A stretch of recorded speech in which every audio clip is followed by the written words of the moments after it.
majlis mempersilakan Puan Rahim Osman, Ketua SMKPN, memberi sedikit ucapan dan seterusnya majlis pelancaran logo koperasi SMKPN.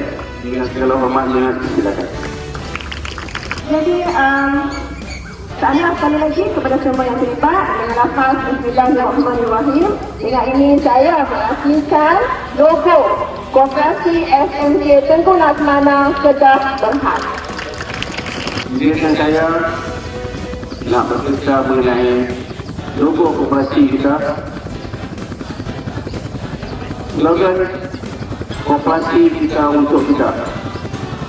Koperasi kita untuk kita bermaksud koperasi tersebut adalah milik bersama, merujuk kepada semua warga SMK Tengku Laksamana, daripada pelajar, guru-guru, staf sekolah, pekerja kebersihan, pengawal yang terlibat secara langsung dalam sekolah kita.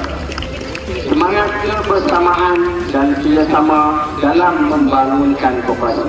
Pasal untuk kita bermaksud bahagian ini menegaskan segala aktiviti dan sumber yang ada dalam koperasi adalah untuk manfaat semua anggota. Ini mencerminkan tujuan koperasi yang ingin memberi faedah kepada semua pihak yang terlibat. Semangat kebersamaan menggalakkan semangat kerjasama dan saling membantu di kalangan anggota koperasi. Dalam konteks sekolah, ia dapat memupuk rasa kecintaan dan tanggungjawab bersama dalam menguruskan koperasi. Pendidikan kewangan bermaksud koperasi mendidik pelajar tentang pentingnya pengurusan kewangan dan konsep koperasi. Pelajar lebih memahami bahawa setiap transaksi dan keputusan yang buat dalam koperasi adalah demi kepentingan bersama. Penglibatan pelajar pula meningkatkan penglibatan pelajar dalam aktiviti koperasi, merasakan bahawa koperasi adalah milik mereka dan akan lebih bersemangat untuk menyertai dan menyumbangkan kepada perkembangan koperasi.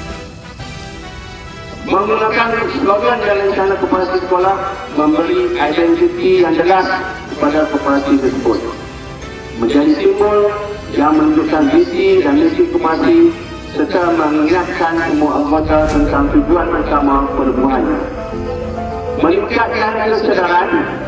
Slogan ini meningkatkan kesedaran kepada semua pelajar di mana koperasi menyediakan keperluan pelajar dalam sekolah ini dari segi buku, alat tulis, makanan dan minuman yang berkhasiat. Secara keseluruhannya, slogan koperasi kita untuk kita sesuai kerana rencana koperasi sekolah membawa makna tentang kerjasama, tanggungjawab dan manfaat bersama.